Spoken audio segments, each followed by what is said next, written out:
Malika, l'une des 6 communes d'arrondissement du département de Keur Massar, située à l'entrée de la presqu'île du Cap-Vert à l'est de Dakar, abrite le plus grand dépôt de déchets du pays. Ici, dès votre arrivée, c'est une odeur nauséabonde de la fumée et du bruit assourdissant des camions qui ornent le décor.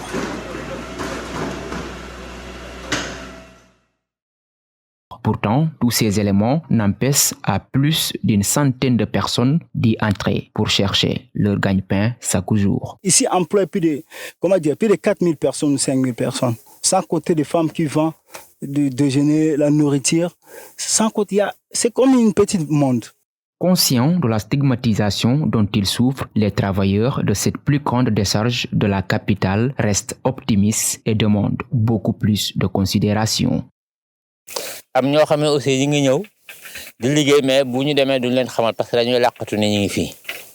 Il y a des gens qui viennent ici pour travailler, mais en cachette, parce qu'ils ne veulent pas que leur famille le chasse. Mais avec le projet de la Banque mondiale, tout ira bien et les gens ne craindront plus de venir ici. Déjà, les poteaux implantés ici, c'est pour la sécurité. Et ça va aussi diminuer les incinérations qui fatiguent les populations. Il faut respecter et donner plus de considération aux gens qui travaillent ici, car ce que nous faisons, c'est pour diminuer l'insalubrité.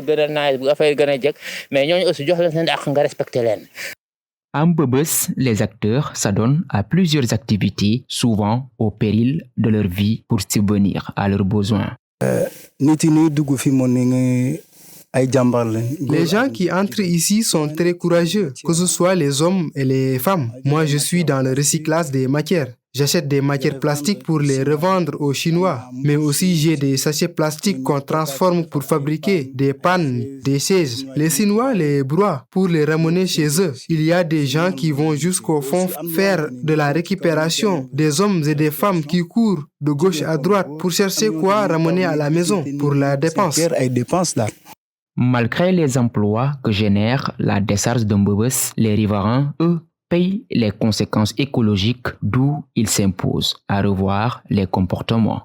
Le dépôt est encore plus proche des habitations et il y a un impact direct avec les habitants. Ici, nous rencontrons d'énormes difficultés à cause de la fumée avec nos enfants qui sont là, donc il faut qu'ils revoient les heures des incinérations. Les fumées se propagent à l'intérieur des maisons et même jusqu'au niveau de l'hôpital. Vraiment, ça crée des maladies. Donc, il faut vraiment revoir cela et aussi le problème de l'eau.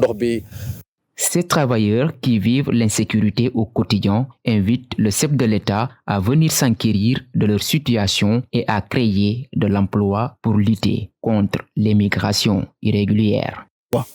Ici, il n'y a que le boulot. Il n'y a que le boulot. Donc, je demande vraiment au président de la République, son Excellence Diomaye, qu'il puisse voir notre cas, tu vois.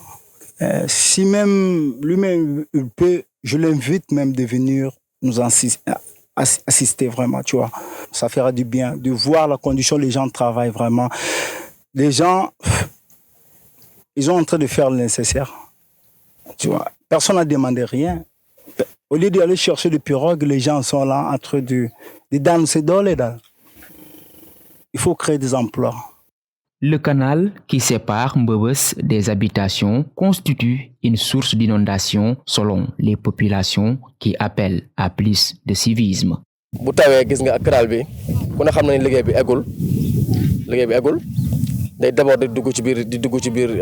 Quand il pleut avec le canal dont le travail n'est pas terminé, l'eau finit par déborder et envahir le quartier et les maisons. Tout récemment, là où tu te tiens comme ça, il n'y avait que de l'eau. Nous marchons sous l'eau pour vaquer à nos occupations. Nous demandons vraiment l'aide des autorités, mais aussi les gens jettent leurs ordures dans le canal, aussi de tous alors qu'un canal n'est pas un dépôt d'ordures. C'est vraiment honteux qu'en 2024, des personnes agissent de cette façon. Il faut que les gens arrêtent.